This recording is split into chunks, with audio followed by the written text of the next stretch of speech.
Mas, como é de praxe, antes da gente falar de Dragon Ball, nós precisamos falar um pouco de curiosidade sobre esse assunto. Para começar, sobre o seu criador, Akira Toriyama. Ele era preguiçoso pra caramba, né? Basicamente. Fato. Não é aquela coisa, né, cara? Quando você é um mangaka, você pode ser preguiçoso, porque você meio que não faz mais nada. Você tem, sei lá, 4 horas pra dormir todo dia. Então a gente dá um desconto, né?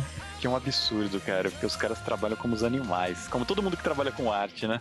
Eu acho assim, quando você aceita trabalhar com isso, você está numa revista que na época era uma das mais vendidas do mundo, assim, em tiragem semanal. Você tem que aguentar o tranco. Não adianta, você não quis, é a sua profissão. Mas, pelo menos, ele não faz que nem o... É Tomino o nome? É Togashi isso, Tomino. Tomino é outro cara. Não faz que nem ele, que simplesmente para e fica um tempão sem publicar e depois volta do nada, né? Pelo menos ele continuou publicando. Mas assim, o Toriyama, falando um pouquinho dele, o Toriyama, ele começou praticamente vários capítulos, assim, one-shots, que o primeiro trabalho dele, não publicado, é a Our World, mas praticamente todos os one-shots dele foi montado uma coletânea depois. Então tem o Wonder Island, que é de 78 e 79, tem Tomato, tem Retap, tem o Dragon Boy, que é um protótipo do Dragon Ball. O Toriyama, ele foi construindo o seu trabalho com capítulos pequenos. Ele não é uma pessoa que gosta de desenhar sagas grandes. O Dr. Slump, mesmo tendo 18 volumes, né, que ele foi de 80 a 85, não é uma saga longa, tipo, são capítulos isolados. Lógico, tem uma cronologia entre os personagens vão mudando, mas não é uma saga que precise ler o capítulo anterior.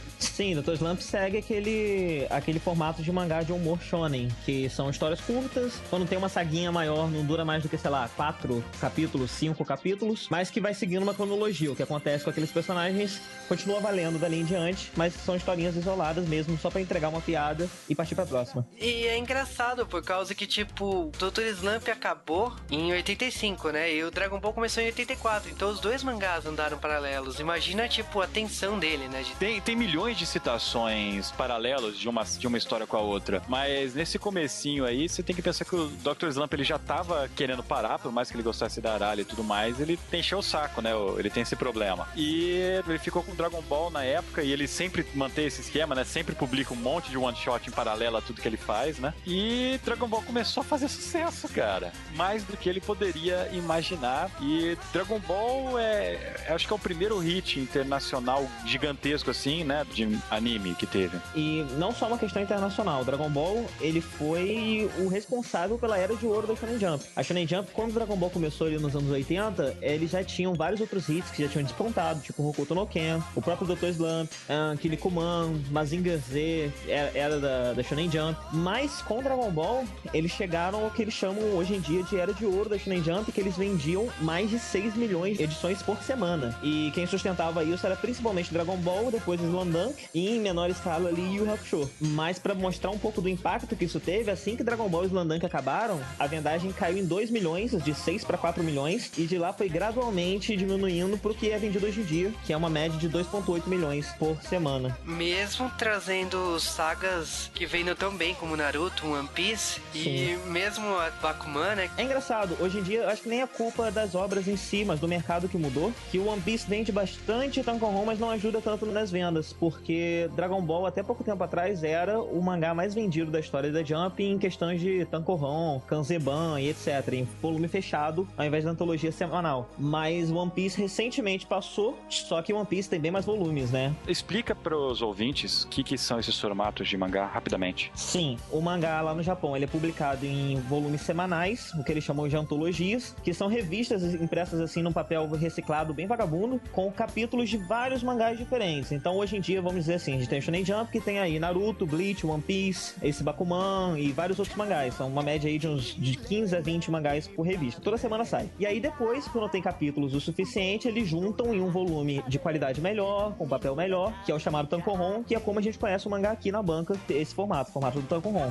E aí tem outros formatos. O Kanzenban, por exemplo, a edição definitiva, que foi lançada aqui, inclusive, é de Dragon Ball. E outros formatos, tipo Bukoban, Cat Bolsa e vários outros. O editor do Toriyama, ele sabia que o Toriyama gostava de filmes de artes marciais. Aliás, o Toriyama reforça muito que ele foi assistir Operação Dragão 20 vezes em 10 dias. Ele ia no cinema 2 vezes por dia quando o filme estreou. Tipo, eu nunca vi alguém gostar tanto de um filme. E é um filme ruim, cara. Por mais que eu tenha ele aqui, eu adoro Bruce Lee, não me entendo errado, cara. Bruce Lee, pra mim, é o cara. Esse é o último filme do Bruce Lee, é um dos melhores. Mas é um filme ruim. Você só assiste pra ver aquela coisa absurda de artes marciais que era aquele cantonezinho, cara. Não, sim, concordo. Aliás, esse filme ficou guardado por causa que é o último filme do Bruce Lee, né? Antes da morte dele, né? Tem o Jogo da Morte, é o primeiro depois da morte, sabe? Não, mas eu sou fãzão de Bruce Lee, cara, mas não dá, o filme é ruim. Vale lembrar que esse hit de séries mais ação começou justamente com Hokuto no Ken, alguns anos antes, que é uma série que marcou muito os anos 80, né? Eu acho que foi um hit, no começo era bem maior do que Dragon Ball. Depois, hoje em dia as pessoas não lembram tanto de Hokuto no Ken, principalmente no ocidente.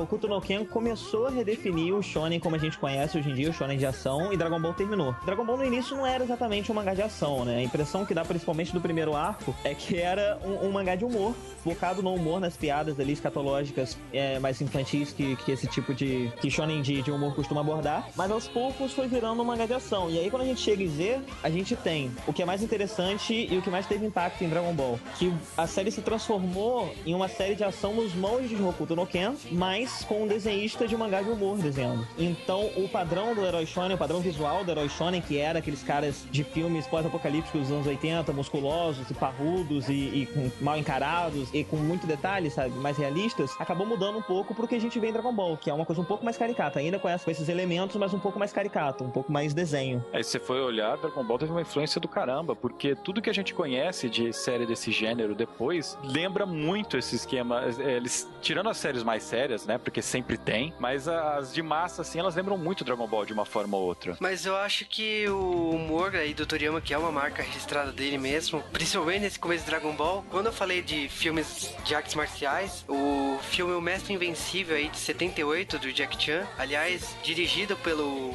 Yuan Ping, né, que é um coreógrafo famosíssimo e foi diretor desse filme. Esse filme tem artes marciais, mas tem um humor muito afiado, que você vê esse filme, você já remete a Dragon Ball. Isso é um tipo de humor muito peculiar a la Toriyama, assim. A la Toriyama, mas o Toriyama que se inspirou, na verdade, né? O Toriyama adora, o tipo favorito de humor dele é esse humor escatológico, envolvendo sexo, envolvendo cocô, muito cocô. O Dragon Ball nem tem tanto, mas Dr. Slump tem muita piada com cocô. Impressionante, né? Dr. Slump é só piada de cocô. Sim. Ele sempre tem medo de encostar no cocô, eles sempre estão com um palito pra tudo. Ele gosta muito desse tipo de humor. O Akira Toriyama, ele não ficou só fazendo Dragon Ball durante esse tempo todo. Até porque depois de Dragon Ball, ele viveu da renda, né? Praticamente. Porque mais ou menos, né? Ele tem duas grandes fontes de renda, que são Dragon Ball e Dragon Quest. Dragon Quest, que é uma série de jogos da Enix, começou nos anos 80 também. E o Akira Toriyama, ele faz o design desses jogos. Desde o primeiro, né? Você olha lá, são personagens de Dragon Ball andando pelo jogo. Ele fez também o que eu considero um dos melhores jogos de Super Nintendo, que é o design de Chrono Trigger da Squaresoft. Sim, sim. E o interessante com Dragon Quest é que quando a gente fala Dragon Quest aqui no Ocidente, o pessoal não se importa muito, mas no Japão, quando se fala RPG de videogame, todo japonês pensa em Dragon Quest, imediatamente. É porque lá Dragon Quest ficou sendo esse exemplo de RPG mais clássico de RPG, enquanto Final Fantasy virou o RPG mais cinemático, né? E, consequentemente, com mais apelo pro público ocidental. Mas mesmo esse negócio de ele ter feito character design de outros jogos, ele participou intensamente da adaptação em anime de Dragon Ball, então toda semana ele mandava o script, surgia algum filler no anime, ele que tinha que desenhar. O pessoal, normalmente o pessoal acha que filler não tem dedo do autor, mas no caso de Dragon Ball, quase todos os fillers ele fazia a ideia geral e dava pro pessoal desenvolver. Tudo passou na mão dele. E, aliás, ele teve uma época da vida dele em Dragon Ball que ele ficou tão estressado que ele começou a fazer aeromodelo. Ele tinha que entregar um episódio semanal da Jump. E o que ele fazia? Dos 7 dias da semana, ele ficava 5 montando aeromodelo. No 6º dia que ele já tinha que estar pronto, tinha que estar mandando, ele começava a desenhar e no dia seguinte estava pronto, ele mandava por fax. Nossa. Então ele conseguia fazer, não sei quantas páginas Dragon Ball tinha semanalmente, mas eu acredito que seja em torno de 20 a 22 páginas. Ele conseguia fazer isso em 6 horas. De 6, no máximo 12 horas. Ele fala que ele extrapolava enrolava quando entrava personagem novo, que ele apanhava pra desenhar um personagem novo, então ele demorava um pouco mais. Mas isso já era no estágio bem mais avançado, né? Bem lá pra frente do Dragon Ball. Sim, bem mais pra frente. Ele conseguiu assimilar e diminuir o tempo de Dragon Ball, e isso já entra em Dragon Ball Z também, graças a analisar a série animada. Justamente porque, mesmo ele achando que a série animada dava vergonha ele ver a série que ele escrevia na televisão, ele sentia vergonha de ver aquilo, ele analisava, estudava a animação, como ele simplificava o traço dele pra ele copiar. Porque o traço da animação simplifica o traço do mangá pra ficar mais fácil, né? Exatamente. Todo mangá é simplificado quando é feito anime. Dragon Ball também aconteceu isso. Se você prestar atenção no mangá, os primeiros arcos tem uns detalhes, o desenho dele é bem bonito mesmo. E Sim. o desenho dele vai se simplificando porque ele vai se inspirando no traço do anime. A tal ponto que chega, acho que chega em Dragon Ball Z mesmo, né? Que no mangá não existe essa divisão, mas chega no equivalente a Dragon Ball Z, o traço dele já está idêntico ao anime. Então você já está lendo uma história que o traço é exatamente igual ao que você está vendo na televisão. Tá até mais limpo que o anime. E uma coisa que ele desenvolveu também pra conseguir desenhar mais foi uma das coisas que a gente reclama de Dragon Ball, que são essas cenas de luta rabiscadas. Quem gosta muito de desenho vai saber do que eu tô falando, mas ele faz um monte de cena de luta com erros de proporção e um monte de rabisco e linhas de movimento, justamente pra terminar uma página em 2 minutos e ir pra próxima. Mas você vai percebendo, né? Você vai percebendo que depois da saga de Frieza ele vai desleixando não só no traço, na trama mesmo. A saga de Cell é uma repetição da fórmula da saga anterior. E a saga de Buu, ele tenta trazer de volta bastante do humor que tinha em Dragon Ball, mas você vê que ele já não tá mais tão afim de fazer aquilo, tem muito furo de roteiro, ele fica tentando se explicar, os personagens ficam tentando cobrir os furos que ele mesmo criou, e aí acabou acabando. Mas isso daí a gente vai discutir em outros J-Waves. Esse daqui nós vamos falar em específico do primeiro arco de Dragon Ball, que é até o fim do primeiro torneio de artes marciais. O Juba comentou sobre os filmes de Kung Fu, eu acho que essa é uma influência maior no segundo arco ali, no torneio e no treinamento, porque o primeiro arco da busca das Dragon Balls parece ser muito mais inspirado na Jornada pro Oeste. Todo mundo diz que é a maior inspiração pro Dragon Ball, no final das contas não tem tanta coisa. O que tem de Jornada pro Oeste em Dragon Ball? O Goku. E não a personalidade do Goku, você tem o visual do Goku. Um garoto macaco, porque Jornada pro Oeste, resumindo, é a história. A história do Jornada do Oeste é basicamente um monge que tá puto com o fato dos monastérios estarem horríveis na China e quer ir na Índia, né, que é onde começou o budismo, pra entender como que são os monastérios de lá. Então, basicamente... Eu li que ele ia pra procurar textos sagrados também, né? Ele vai procurar a origem do budismo. Ah, sim. Porque não se tem nada na China. E aí vai ele e uma trupe, uma patota aí. Ele vai com um monte de gente, cara, que ele vai com 2 seguranças e... É bizarro, cara. E o Son Goku lá, ele é um deus macaco que foi banido do céu porque ele era muito pilantra. Isso, as semelhanças do Son Goku do Jornada pro Oeste pro Son Goku de Dragon Ball param no visual, porque o Son Goku de Jornada pro Oeste, ele era pilantra, ele era enganador, enquanto o Goku que a gente conhece, ele é bobão e não faz mal a ninguém. Mas toda essa coisa visual de ter rabo de macaco, de ter o bastão que cresce, ter a nuvem voadora, tudo veio desse Son Goku de Jornada pro Oeste. As outras coisas são bem escassas assim, sabe? Tem gente que diz que a Bulma parece com um monge, um tal de Sanzão, eu não sei falar chinês, porque eles são mandões, indefesos e tem que ser resgatados com frequência. E tem o porco, né? Que em Jornada pro Oeste, acho que ele se chama... Eu vou parar com nomes. É um porco em Jornada pro Oeste, porque eu não sei falar chinês. E ele é mais burro, preguiçoso, é o mais próximo de um alívio cômico que uma obra tão clássica pode ter. Ele costuma, assim, gostar muito de mulher e entra em roubadas por causa disso, se assemelha muito ao nome. O resto não tem nada de Jornada pro Oeste. A Jornada do Oeste lembra Dragon Ball uma hora, cara, que começa a repetir os arcos. Ah, é? É. Isso aí é Hokuto no Ken, cara. Hokuto no Ken, repetir arco? Hokuto no Ken só é repetição de arco. Minha nossa, cara. Mas vamos falar de Dragon Ball? E mais uma curiosidade aí, entre tantas do Toriyama, é que ele odiava a Titi. E mesmo sendo uma referência a Ultra Seven e tal, ele não gostava da personalidade dela, ponto dele falar assim, eu vou forçar a ter que desenhar ela. E acabou ele desenvolvendo a ideia do casamento do Goku com a Titi, obrigando ele ter que desenhar a Titi até o fim dos dias dele. Claro que ele mudou totalmente o design dela com o tempo, né? Mas... E a Dragon Ball, vocês sabem onde vieram? É de um livro, é um épico de 106 livros da literatura japonesa, o Nansou Satomi Hakenden, que tem de Dragon Ball também. É a história de uma princesa, ela morre no momento, e quando ela morre, ela tinha uma relação com os deuses que eu não entendi muito bem, com um deus cachorro lá. E quando ela morre, saem 8 bolas de cristal de dentro dela, e essas bolas reencarnam em 8 bebês que estavam nascendo naquela época. Esses 8 bebês viram... Isso é Jaspion. E esses 8 bebês viram samurais, e conta a história desses 8 samurais. O Toriyama pegou essa ideia de 8 bolas, 8 pedras se dispersando pelo mundo, e aí juntou pra criar os Dragon Balls. Mas são 8 esferas no conto e 7 Dragon Balls. Perguntaram pra ele por quê? Por que são 7 Dragon Balls? A única justificativa que ele deu é que se fossem 8 ia dar muito trabalho. Então ele resolveu diminuir um pouquinho e fazer 7. É que, tipo assim, a gente já falaram que o número 7 é o número da perfeição. O número 7 é um número que sempre é usado aí. Você encontra várias coisas no número 7. Eu achava que era essa a lógica, mas tudo bem. Eu acho o que Toriyama podia ter jogado essa conversa, né? Mas ele preferiu ser honesto. Não, é um arco a menos. Eu não preciso fazer uma história. A gente tava falando dos arcos aí. Concordo plenamente com o Darko em falar que esse arco foi inspirado nessas duas histórias. Mas é irônico, por causa que o editor, quando chamou ele, falou assim, ó, você vai ter que fazer uma história de artes marciais. Está na moda. Estava estreando vários filmes de artes marciais. Foi o auge do Jack Chan, né? Entre outros atores. Você vai ter que fazer uma história de artes marciais. E ele só conseguiu acertar o tom nisso no segundo arco. Mas isso que é interessante, você vê que gradualmente a série vai mudando, né? Não foi uma coisa brusca. Tem um exemplo recente que é Reborn, que sai na Jump, que você tem um mangá de humor escatológico que do nada, de um capítulo pro outro, vira um mangá de ação. Em Dragon Ball você vê que é algo que vai acontecendo bem devagar, sabe? Você não sente tanto, a mudança não dói tanto. Vai acontecendo bem aos poucos. Bom, então é isso daí, galera. Vamos falar direto do assunto Dragon Ball. Vamos lá.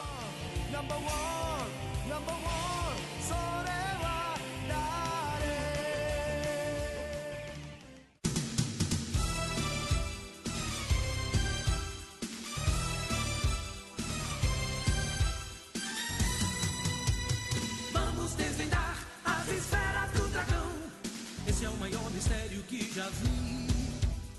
Vamos decifrar as esferas do dragão. O monstro desconhecido mora ali. Vamos lá buscar as esferas do dragão. Uma viagem no rastro do sol. Vamos revelar as esferas do dragão. É força pra lutar, é Dragon Ball.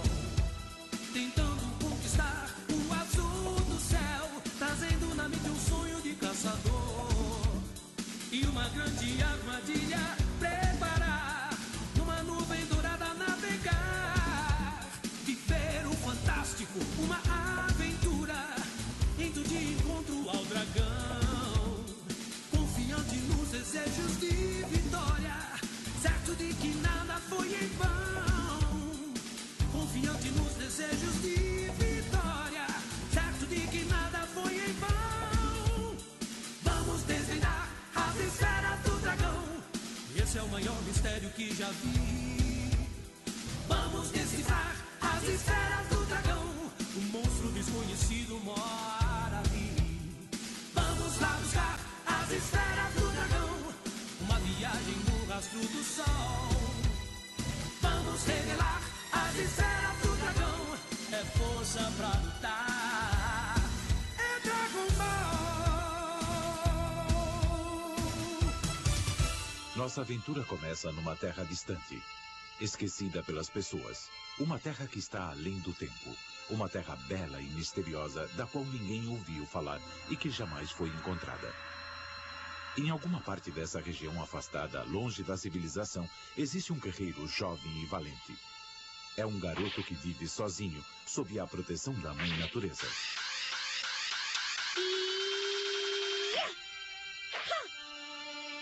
O segredo da esfera do dragão. Em 10 de novembro de 1985, muito antes do que muita gente que tá ouvindo de Weaver era nascido, saiu a primeira edição do mangá de Dragon Ball. Ou Dragon Boru em japonês. Dragon Ball também é um dos trocadilhos do Toriyama. Foi intencional ou não, né? A piada foi intencional ou não? Bolas do dragão. É porque o Toriyama, ele adorava pontuar o mangá cheio de referenciazinhas Que agia com roupa de baixo. de gosto humorístico duvidoso. Eu fiquei pensando se o Dragon Ball também não foi o maior dos trocadilhos da história. Eu sei que o nome Dragon vem de Operação Dragão. Esse mangá, ele começa mostrando pra gente um garotinho esquisito, com um rabo, andando pelo mato. Caçando, né? Caçando um peixe. ursos ou leões, sabe? O que é assustador isso. Um garoto que não recebe nenhum tipo de educação, o garoto não vai pra escola, o garoto não sabe o que é uma mulher. O que ele não saber o que é uma mulher é muito grave, cara. O avô dele não foi um bom pai. Eu fico me perguntando o tipo de coisa que esse avô ensinava pra essa criança. É uma coisa meio Lagoa Azul, só que ao invés de ter a Brooke Shields, tem um avô. Ai, que imagem mental horrível. Mais pra frente a gente descobre que o Goku dormia no meio das pernas do avô, né? Então... A Bulma aparece, né? Ela acaba atropelando o Goku. E o Goku ataca aquele bicho de metal. Que se chama carro. E o Goku, tipo, fala assim, nossa, que bicho é esse? Ele comeu você? Tipo, a mina sai, eu sou uma mulher e tal. Mulher? O que é uma mulher? Ele conhecia o conceito, né? Mas nunca tinha encontrado uma de fato, então. O Goku é o símbolo máximo do herói shonen, né? Que não liga pro sexo oposto. Ele não liga tanto que ele não sabe o que é. Eu acho que ele nem sabe que ele transou com a Titi. Ela enganou ele, sei lá. A gente leva ele no médico, pro médico explicar pra ele como é que acontece. Mas o que importa é que o Goku e essa garota Bulma, eles acabam conversando. A Bulma descobre que o Goku tem uma bola do dragão. Tá vendo? Não, depois sou eu, né? Dragon Ball! Depois sou eu. A Bulma explica pro Goku que são as esferas do dragão. E ela fala, juntando 7, um dragão vai aparecer e vai realizar qualquer desejo seu. A Bulma é uma patricinha, né? Filha de um cientista e tal, dono de uma grande De empresa. uma mega E corporação, ela tá né? viajando pelo mundo, procurando o que ela pra fazer. Ela é tipo a Paris Hilton, só que ela não é... Só que ela é entendeu? Mas a Paris Hilton nunca ia juntar as esferas do dragão pra pedir um namorado. É isso que a Bulma quer. Paris Hilton talvez pediria isso. Não fala. Esse tipo de coisa ela consegue sem as bolas do dragão, Eu sabe? imagino que a Bulma também conseguiria, né? Então ela deve ter alguns problemas sérios com isso. O primeiro vislumbre que a gente tem da falta, entre aspas, de compromisso do mangá, da leveza do mangá, é a própria intenção da Bulma. Você tem a possibilidade de juntar 7 esferas que pode te garantir qualquer desejo. E ela, que já é uma menina muito bonita e já é rica, ou seja, pra ela arranjar um homem deve ser fácil, mas não, ela quer um namorado. Bom, o Goku e a Bulma vão em 1000 aventuras, né? Ela começa a ir atrás das outras esferas. Esse primeiro arco em especial tem uma estrutura bem diferente do resto. Você vê que ele é mais de humor ainda do que o resto da saga Dragon Ball. Uma coisa séria nele são as Dragon Balls, né? E o Começa dragão. pelo traço mesmo, né? Ele já não tem um traço típico de mangá de ação. Ele é um traço bem mais cartunesco, bem mais de... Sim. Isso em decorrência do sucesso anterior dele, que é o Dr. Slump. O Toriyama, ele é especialista nisso, né? Em mangá de gag, assim. Tentaram dar pra ele um gênero um pouco diferente pra ver o que acontecia. Não só isso, como você pode ver que o Dragon Ball, esse primeiro arco, ele é feito pra terminar. E esse arco aí é bem uma introdução a todos os personagens que a gente vai acabar conhecendo no Dragon Ball. Eles encontram no meio do nada uma tartaruga marinha que está perdida, esqueceu seu caminho pra casa. Ela é gigante, ela fala. Em Dragon Ball tudo fala. Como é que é o nome da tartaruga mesmo? Na dublagem é tartaruga, na versão japonesa é Umigami. Ela pede ajuda pro Goku pra levar ela de volta ao mar. Quando o Goku leva, a tartaruga volta dali a pouco com um velhinho em cima dela, que é o primeiro personagem que a gente é introduzido da mitologia clássica. Um velhinho todo caribenho, né? Com óculos escuros, camisa florida. E você acha que tudo bem, ele vai ser um velhinho normal, né? Mas aqui da Toriyama não sabe construir personagem. Note. Quando minha mãe me via assistindo o Dragon Ball, ela perguntava: ah, é o desenho do vovozinho tarado? Mas o Mestre Kami, ele agradece, né, de ter ajudado a tartaruga. É muito engraçado esse diálogo, porque ele não sabe o que dá pro Goku lá, ele entrega a nuvem voadora porque ele não consegue usar, porque ele é tarado, então pra usar a nuvem precisa ser um cara puro. Toma essa droga, não serve pra nada pra mim. Ah, mas o melhor, cara, é o nível das piadas. Porque ele vai escolher um presente pra dar pro Goku por ter ajudado a tartaruga e ele fala: ah, já sei, eu vou te dar a vida eterna, vou te dar a Fênix Imortal. E a tartaruga vira pra ele: ah, Mestre Kami, a Fênix Imortal comeu algo envenenado e morreu. Você percebe primeiro, depois dessa piadinha, que ele é um cara que tem vida eterna, né? É verdade, eu acho que eu nunca vi ele de auréola na cabeça, né? E bom, vamos ao principal aí. O Mestre Kami, você descobre que ele tem uma esfera que ele usa no pescoço, né? Uma esfera de Dragon Ball. A Bulma olha e já fala assim, ah, eu quero e tal. E o Mestre Kami não perde a chance, né? Se você deixar eu ver sua calcinha, eu te dou essa esfera, essa porcaria aqui. Só que na noite anterior, o Goku resolveu fazer com a Bulma o que ele fazia com o avô dele. Ele deitou, né, entre as pernas dela pra dormir e percebeu que tava faltando alguma coisa. E tirou a calcinha dela pra checar. Só que esqueceu de botar de volta. É bom lembrar isso pra essa cena que o Juba vai narrar agora. Ele entra em pânico quando quando ele tira. Meu Deus! Não se preocupa, você tem uma cicatriz muito feia, mas você vai sobreviver. E a Bulma fica sem entender nada. Que coisa estranha o avô dele fazia, né? Ele tira a calcinha por quê? Porque o avô tinha um certo volume entre as pernas e ele dormia em cima desse volume. Mas aí a Bulma levanta o vestido e o Mestre Kami começa a vazar pelo nariz. O Mestre Kami, ele tem o maior orgasmo da história dos animes e mangá. Pra quem não tá familiarizado com o conceito, né? Geralmente o recurso gráfico que é usado nas comédias, assim, em anime e mangá pra dizer que a pessoa tá excitada, ela ganha sangramento no nariz. Nosebleed. No Mestre Kami é interessante porque mais à frente ele é usado de forma muito criativa pra vencer uma luta, né? O sangramento nasal dele. O único que não se excita é o Kuririn, né? Porque, pô... E, cara, essa cena é fantástica, né? Porque o Mestre Kami fica tão feliz que ele entrega com gosto, assim, a esfera do dragão, né? Toma, desejo realizado. Os dois continuam procurando as esferas do dragão, eles têm que atravessar um deserto. Eles viajam tanto assim porque a Bulma, ela é filha de um inventor muito famoso que criou as cápsulas. E as cápsulas simplesmente tem... Você pode guardar o que você quiser dentro dela, sabe? O próprio Mestre Kami guardava pornô dentro de uma cápsula. Precursor das Pokébolas, isso. Porque Dragon Ball tem um universo muito distinto, porque ele mistura esse look pré-histórico e uma civilização hiperfuturista de outra. São coisas que você percebe que o Toriyama gosta muito de desenhar. Então ele meio que juntou esses dois extremos no universo dele. É o meu universo mesmo, que eu coloco o que eu quiser. Ela tinha um estojinho de cápsulas que acho que era a coisa que eu mais desejei ter de Dragon Ball. Eu ficava brincando com os potinhos de Kinder Ovo. Que constrangedor, cara. Temos o arco do Olong, que o Goku chega numa vila e descobre que todas as garotas são sequestradas, né? E ninguém entende por quê, mas... Por um monstro que cada hora assume uma forma diferente. E lógico que a Bulma fala assim, não, eu não vou. Eu vou ser que vai se vestir de mulher. Aí o Goku se veste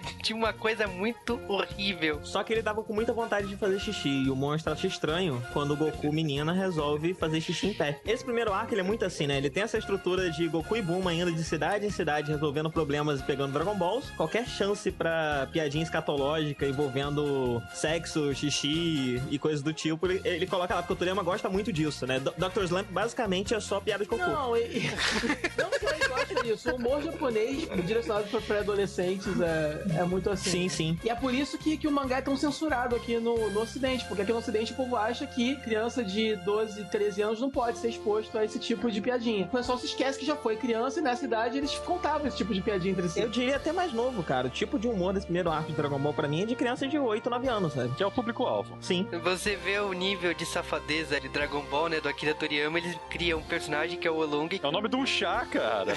Aliás, nomes de Dragon Ball. Todo mundo tem nome de comida. Nome de comida e nome de acessórios femininos. É roupa de baixo em geral. Ele espanca o Olong muito fácil, cara. Não tem nem briga. O Olong meio que desiste, porque ele é um porco, só pode ficar transformado 5 minutos. Eu vou te falar que dos personagens esquecidos pelo Toriyama, o Long é que eu mais senti, porque eu gostava muito dele. Tipo, tinha a escola de transformação e o Long foi expulso, aí por isso que ele não conseguia ficar transformado muito tempo. O Long tem o potencial de toda uma mitologia própria ali, que nunca é muito explorada, né? Eles acabam alistando o Olong no time deles, de uma maneira bem safada. A Bulma dá pra ele uma balinha que sempre que ela grita pipi, o Olong tem fica diarreia. com diarreia. Eu lembrava do anime, até eu tinha raiva, porque ela era muito irritante. Ela era muito irritante com isso. Outra piada sexual com o Olong é que ele tava tendo sérios problemas com as garotas que ele sequestrava, né? Elas estavam sugando todo o dinheiro dele. Piada sexual, ok. Ninguém falou do bastão mágico que cresce. Continuando isso, eles vão pro deserto, onde um dos ladrões, né, tem um ladrão do deserto que está atacando as pessoas que tentam passar por lá. Esse ladrão é o Yantia e seu fiel Pokémon Poal. O Yantia tem uma das fraquezas bizarras mais comuns em anime, ele é alérgico à mulher. Pra mim tem outro nome isso. Mas foi só nesse primeiro arco, ele superou rapidinho. Ele tem uma imagem de galã, né, de bonitão, de um cara que poderia ser um protagonista. Ele luta e tudo mais, ele dá um trabalhinho pro Goku, porque o Goku tá com fome, tá enfraquecido, mas logo depois de apresentar o Yantia dessa forma, ele resolve sacanear o Yantia. Ele apresenta a fraqueza do Yantia com mulheres e resolve arrancar um dente do Yantia. E aí tem uma piada recorrente do Yantia fazendo cara de galã sem um dente. Ele era muito estiloso, cara. Quando ele apareceu pela primeira vez, pô, eu quero ser esse cara, sabe? Mas depois ele virou alívio cômico foda. Como todo mundo em Dragon Ball. Porra, até o Freeza e o Cell viraram alívio cômico. A 18 nunca foi alívio cômico, pô. Ela é um alívio só. Só pra comentar uma coisa muito legal, o Long sempre tentava enganar, fazer um mind game com todo mundo, se passando pelos outros companheiros. Tem uma parte do mangá, logo depois dessa desse arco do Yantia que ele resolve dar sonífero pro Goku e pra Bulma, cheio de segundas intenções, com a Bulma dormindo, desacordada, sabe? Ele é muito podraço e o bizarro... Alguém chama a polícia, por favor. Mas ele não consegue fazer nada, porque o Yantia aparece pra roubar a esfera do dragão deles e ele fica a noite inteira acordado, vigiando. O Pual se transforma num Goku tosco e quando o Goku aparece lá, o Goku tosco, o Long acaba se transformando numa Bulma gorda. E os dois ficam conversando. Ele sempre faz umas imitações muito porcas de todo mundo. Até quando ele se transforma na Bulma pra enganar os outros, ou até pra fornecer favores para os outros, também é a Bulma muito bizarrona, gorda, varizenta. Então eles vão pra um lugar chamado Montanha de Fogo, que nada mais é que uma montanha pegando fogo, onde vive o temível Rei Cutelo. Vai lembrar aqui que em Dragon Ball é algo normal. A Bulma tá vestida de garota da Playboy. Playmate, né? É, Playmate. Nesse caso, ela tá vestida porque ela não tinha outra roupa, o Long não lavou a roupa dela e falou que a única roupa que ele tinha era essa aqui. Eles chegam na montanha do Rei Cutelo. Todo mundo fala que o Rei Cutelo é um rei muito terrível, que acaba com todos que tentam roubar seu tesouro. Só que o castelo dele está no topo da montanha que pega fogo, o Goku não consegue ir para lá. Eles acabam encontrando o terrível Rei Cutelo. Que é bastante amigável, né? Principalmente quando descobre que o Goku é neto de Gohan e eles eram amigos. Eles treinaram os dois juntos com o Mestre Kami. E o Goku fala que conhece o Mestre Kami também e ele pede em desespero pra chamar o Mestre Kami pra que ele traga o seu leque mágico pra soprar o fogo da montanha. É muito fail, né? Apaga o fogo na minha casa, né? É um leque que, tipo, você bater ele uma vez, ele faz uma brisa, 2 vezes ele faz uma ventania e 3 ele faz um furacão. É uma parada assim. Bom, é claro que o Mestre Kami tinha perdido esse leque, porque quando ele tava cozinhando, ele deixou espirrar óleo e jogou fora, né? Não presta mais. Ele esqueceu literalmente o que era um leque. Não era um Ele leque tá normal. velho, cara. O Mestre Kami, ele chega, a Bulma até olha e fala assim, mas se você vai conseguir apagar esse fogo? Porque ele combinou, né? Ele combinou apagar o fogo com o leque com uma condição, que ele pudesse tocar nos tão desejados seios da Bulma. O Goku nem pensa, então vai, você pode apertar os peitos da Bulma, vai? Né? Quando ele descobre que o leque ele tinha jogado fora, ele lembra que ele tinha jogado o leque fora, tudo bem, eu vou lá e dou um jeito nisso. Ele usa a forma mais estranha pra apagar o fogo na montanha, usando o Kamehameha. Ele lançou um Kamehameha numa montanha, ele não esperava que a montanha fosse cair com isso, sabe? Sim. Qual o sentido disso? Eu acho que ele não se importava, né? Não, mas assim, eu sempre esperava também que o Goku ficasse Turbo Mega Power também quando fosse usar o Kamehameha. Porque o Mestre Kami é magrelaço, E ele todo ficava errado. bombado, né? E usar o Kamehameha, ele ficava um troglodita enorme. Mas assim, ele consegue apagar o fogo na montanha. Só que ele apaga a montanha junto. Os personagens de Dragon Ball são tão nem aí, cara, que o Rei Cutelo, você apagou a montanha e destruiu o castelo. Ah, tá de boa, beleza. Não, tudo Ele bem. queria apagar o fogo da montanha porque ele queria voltar pro castelo dele que tava lá no meio da montanha pegando O fogo. Toriyama é especialista em construir expectativa e depois largar pra lá, né? Quer dizer, se você vê a montanha caindo, então você lendo já sente que vai acontecer uma consequência muito grandiosa, mas não. E nisso o Goku, ele também conhece a Titi, que é a filha do Rei Cutelo. E o Goku, ele tem esse problema. Quando ele vê uma pessoa, ele não sabe se é homem ou mulher. Então ele tem que dar uma pegada lá, tá ligado? Pra ver se tem Dragon Balls. Faz isso em todo mundo da série, faz na Titi também. A Titi vira, meu Deus, agora só tem uma solução, ele vai ter que casar comigo. E o Goku não sabia direito o que era isso, né? Então, beleza, se você vai me dar alguma coisa, eu volto. Inclusive a roupa da Titi parece a roupa do Ultraman, né? Foi meio baseada na roupa do Ultraman. A roupa da Titi, na verdade, é baseada no Ultra Seven. Agora o pessoal vai falar assim, mas qual que é a diferença entre os Ultramans e o Ultra Seven? O Ultra Seven, ele tem uma lâmina na testa e ele pode usar aquela lâmina em golpes pra finalizar os monstros. Ultra Seven é o único Ultra que não é Man? Exato. Uhum. A Titi criança, ela é um tanto quanto bonitinha, né? É que o Toriyama não sabe desenhar criança direito, desenhar ela pequenininha demais. Ou é chibi, ou é gostosa, né? Não, ele não é muito bom em desenhar mulher de uma forma geral. Até porque Dragon Ball tem menos mulheres do que Senhor dos Anéis, né? É. Você Aí se fica- orgulha de fazer essa comparação? É uma boa comparação, cara, ela é justa. Puta, eles são basicamente a comitiva do Anel, então, cara. Tão efetiva quanto. Então eles continuam andando pelo deserto pra procurar as esferas restantes. Eles acabam chegando numa vila e todas as pessoas ficam traumatizadas quando olham pra Bulma, que ainda tá com a roupinha de coelhinho. Sim, por algum motivo todo mundo tem muito medo dela, tá? Tudo que ela pede estão dando pra ela de graça, sabe? Ela tá indo nas lojas comprar coisas e estão entregando de graça pra ela. Mas aí ela resolve comprar roupas uma hora, né? Coloca as roupas e de repente todo mundo para de ter medo dela e todo mundo para de entregar coisas de graça pra ela. Eu acho muito estranho. Ela veste um cosplay de Genie, é um gênio. É. É muito bonitinho, inclusive. É engraçado, o mundo de Dragon Ball ele tem muito da China, né? Mas ele tem muito também jovem de ensino médio. Nossa. Essa vai entrar pra... Parabéns. Olha, cara. De Oriente Médio. Como é que tá a guerra lá no ensino médio? O vestibular é no próximo arco, cara. Tem muita gente de burca, muita gente de turbante, então tem muita coisa do Oriente Médio. Acontece que essa cidade ela tá sendo atacada por um coelho malvado. O nome dele é Coelho, né? Ele é um Puta, que coelho. criatividade pro Toriyama, pro nome de personagem. Chamado Coelho. Que todos os seus soldados se fantasiam de coelho. Colocam lá as orelhinhas de coelho. E ele tem o poder de transformar qualquer pessoa em quem ele encosta em cenoura. Então, o coelho, ele toca na Bulma, transforma em cenoura, e o Goku agora tem que salvá-la. Com a ajuda do Yanshi até, cara, mais ou menos. O que importava mesmo era a piada e não a coerência, porque ele termina com o Goku levando esse coelho e os guardas dele pra Lua. Ele pega o bastão, cresce o bastão até a Lua, larga ele na Lua e volta. Fazendo referência com o negócio do coelho que mora na lua e tal. A gente chega no último arco da primeira fase de Dragon Ball, no primeiro arco, né, quando eles encontram o Rei Pilaf já. Sim, tá voltando só uma esfera. Já praticamente acabou a busca das esferas e eles encontram o primeiro vilão de verdade. Haha, né? O que acontecer é meio tosco, o Pilaf acaba capturando, acaba roubando as esferas do dragão deles, depois engana eles e os captura, consegue juntar as esferas pra fazer o seu desejo. O Pilaf é um personagem incrível. Ele prende a Bulma, né? E ele fala pra Bulma, agora eu vou fazer uma coisa horrível com você. E ela, depois de tudo que ela já passou, ela começa a imaginar as piores coisas do mundo, né? Mais pervertidas do mundo. Ele vai e solta um beijinho pra ela. O Pilaf, ele junta as esferas do dragão e vai fazer seu desejo. O Pilaf, ele quer ser o imperador do mundo, né? Um plano bem Pink Cérebro. E o Olong, ele sai correndo, ele estava numa jaula, ele escapa pelo buraco e sai correndo. Quando o Pilaf estava fazendo desejo, o Olong chega no meio, interrompe e faz um desejo bizarro. Eu quero a calcinha de uma mulher. Eu lembro que na animação ele saiu gritando: eu quero uma parte da Bulma! Pede uma parte da Bulma. Meu Deus. Na animação. Aí cai um braço na cabeça dele. Não, o engraçado... Aí corta pra próxima cena, tá a Bulma lá sem braço sangrando.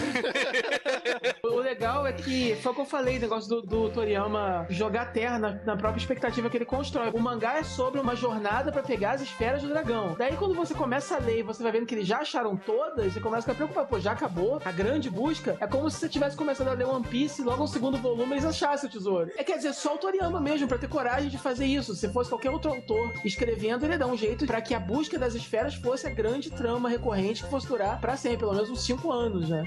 30 volumes pra cada esfera. Ele não, ele tira essa trama do caminho o mais rápido possível pra ele poder começar logo a contar a história que ele tá querendo contar. O Toriyama, ele não planejava muito à frente, né? Ele ia inventando a história conforme o humor dele, conforme... Foi uma grande experiência, né? Esse gênero tava muito em alta na época e tal, então quiseram ver qual seria a visão do Toriyama nesse gênero, mas ele mesmo não devia estar botando muito Em Dragon Ball você consegue ver ele tentando umas 4 coisas diferentes, né? Umas 4 ou 5 coisas diferentes. O Pilaf, ele fica puto, prende eles em uma jaula com teto de vidro, e aí vem um dos diálogos mais engraçados de Dragon Ball, que o Goku conta pra eles que o avô morreu sendo pisoteado por um monstro gigante. No dia de lua cheia, ele conta também que o avô disse pra ele nunca olhar na lua cheia. E todo mundo faz a ligação, né? Bate os neurônios lá e todo mundo se toca da merda. A Bulma grita: Goku, não olhe para a lua cheia, não importa o que aconteça. E ele, por quê? Olha. E ele vira um macaco gigante. Esse macaco gigante, inclusive, também você vê que o Toriyama tinha uns probleminhas sérios de proporção nessa época, né? Que tem cena que ele tá destruindo um prédio gigantesco e na outra cena ele é, sei lá, a altura de 2 gigantes. Continua também em Z. Continua em Z também? Ele nunca Dragon Ball aprendeu sempre a teve esse proporção. problema de escala.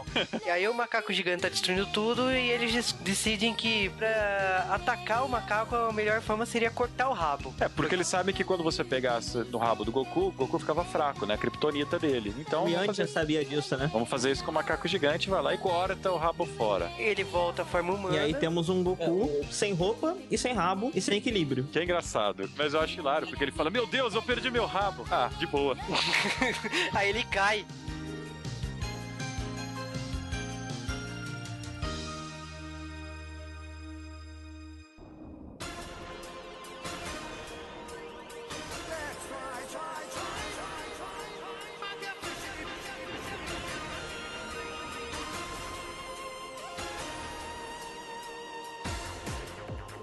Você não está assistindo o Sábado Animado. Na verdade, você está ouvindo o J-Wave. A gente vai dar uma parada rápida agora, porque nós queremos comentar sobre uma curiosidade incrível sobre Dragon Ball. Chegou a hora do intervalo.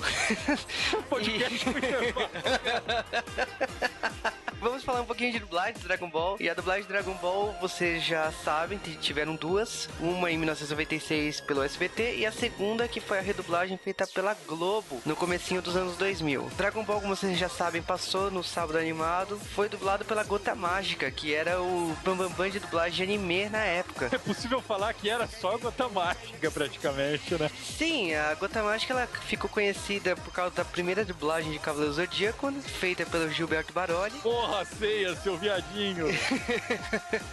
Que por acaso é o pai do dublador do Seiya. E ele cuidava das dublagens da Gota Mágica, fez uma porção de dublagens aí. E em decorrência do sucesso da Rede Manchete com o Cavaleiro Zodíaco, vários animes chegaram no Brasil e acabaram parando nas mãos dele. Então foi Samurai Warriors, Sailor Moon, Guerreiras Mágicas de Heart, Fly, Dragon Ball e os filmes e ovas que passaram de sexta-feira no US Mangá. O pessoal que fala, nossa, mas só dublava anime? Não, eles dublaram Bananas de Pijama e WMAC Masters. Vocês devem lembrar disso. Que pariu, não! A gente já recebeu o pedido pra fazer podcast dessa coisa. Voltando a Dragon Ball, a primeira dublagem que o SBT passou foi baseada na versão da Alien International, que veio junto com Fly e as Guerreiras Mágicas.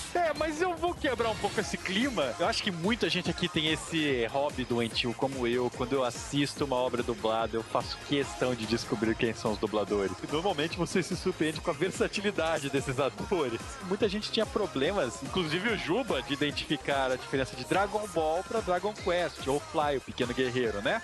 Mas eu sabia, o que era bom era Dragon Ball. O que não era bom era... Essa era foda. Um dos traumas de identificar isso daí era porque o dublador do Fly e do Goku eram a mesma pessoa, a Noeli Santisteban, que também dublou Seu City de Sailor Moon, cara. Imagina, os dois desenhos são feitos character design pelo mesmo cara, dublador igual, ninguém ia confundir. Legal também é que tinha Cristina Rodrigues que fazia a Bulma e ela é a Sailor Marte da afinada Manchete. Por falta de Sailor Marte nessa série, a Sailor Marte da BKS, a Denise Reis, também faz uma participação como ajudante do Pilaf. Cara, tem muito dublador bom, né? A primeira dublagem de Dragon Ball. Por isso que eu acho essa primeira dublagem fantástica. Aliás, as duas, né? Eu não tenho do que reclamar. Tem o Tuxedo Mask, né? O Cassius Romero, que ele fez o Rei Cutelo nessa versão. Tem a Raquel Marinho, que fez a Titi no Dragon Ball Z. Aqui ela faz a Lunch. O legal é que a Tartaruga Marinha é dublada pelo corpo do He-Man, enquanto o Olong é a lindinha das meninas superpoderosas. O Pual é dublado pelo Ezio Sodré, que é o Black Kamen Rider, o Isamu Minami, e também o Shiryu em Cavaleiro Zodíaco. Mas isso não é nada, cara, porque o Kuririn, ou Krillin nessa dublagem, é o Pequeno Príncipe. Isso explode cabeças. Raspou a cabeça, sabe? Cansou de entrar lá no planeta. A menção de honra, que é uma das minhas dubladoras favoritas, que é a Isabel de Sá, que é a Senhora Briefs. Pra quem não lembra, ela é a Sailor Júpiter da Manchete, ou a Jessie de Pokémon. E a Senhora Briefs, pra quem não sabe, é a mãe da Bulma. Mas essa série foi dublada de novo. Chegou o auge do Dragon Ball Z em 1999. Com o sucesso do Dragon Ball Z, o público queria mais. E aí trouxeram Dragon Ball GT e trouxeram também o primeiro Dragon Ball. O que acabou acontecendo é que com o primeiro Dragon Ball, eles padronizaram com as vozes do Dragon Ball Z. Eu acho até natural isso. E aconteceu a redublagem e o elenco se ajustou com o elenco de Dragon Ball Z, trocando totalmente as vozes dos personagens em relação à primeira dublagem. A segunda dublagem de Dragon Ball foi dublado na Alamo, o mesmo estúdio que dublou Dragon Ball Z, referente à primeira temporada. A segunda temporada até o final, ela foi dublada no estúdio em Santos, chamado DPN. Temos a Úrsula Bezerra como Goku. Vale lembrar que ela é irmã do Wendel Bezerra, que é o dublador do Goku, do Bob Esponja e tal. E ela faz um excelente trabalho. Era muito difícil prever quem ia conseguir substituir o Goku, feita pela Noeli. E a Úrsula faz um trabalho exemplar. Entre os outros dubladores, nós basicamente temos todo o elenco de Z, né, para os personagens recorrentes. Temos o Fábio Lucindo, que já fazia o Kuririn no Dragon Ball Z. E pra quem não conhece ele dublou o Ash de Pokémon, porra. Era só eu que tinha paranoia quando eu tava assistindo Pokémon e achava que tava o Vegeta e o Kuririn conversando, cara? Não era só você, cara. E o Flávio Lucino também fez o Tindy de Evangelion. Praticamente ele fazia todo mundo. Curiosidade ou não, o Flávio Lucino ele também faz o Kelvin em Sailor Moon R pra frente. Que não chega perto da dublagem do Hermes Baroli, me desculpa, cara, mas no original. O Hermes Baroli tá de parabéns na primeira dublagem de Sailor Moon. Entre os dubladores ainda temos a Maxia Regina, que fez a Lante. A Maxia Regina tem um currículo invejável. Ela fez o Guinho, Zezinho, Luizinho em DuckTales. Ela fez a Sailor Netuno em Sailor Moon. Fez a April O'Neil em Tartarugas Ninja. A Misty em Pokémon. Lin Minei em Macross. E até aquele polêmico anime que passava na Band, A Lenda do Demônio. Puta que pariu. Tipo, o Écio Sodré, que participou da primeira dublagem, aqui ele faz o Pilaf. A dubladora da Atena, Letícia Quinto, ela faz a May nessa versão. E, por curiosidade, a mãe da Bulma, a senhora Briefs, ela é dublada pela Chiquinha nessa versão.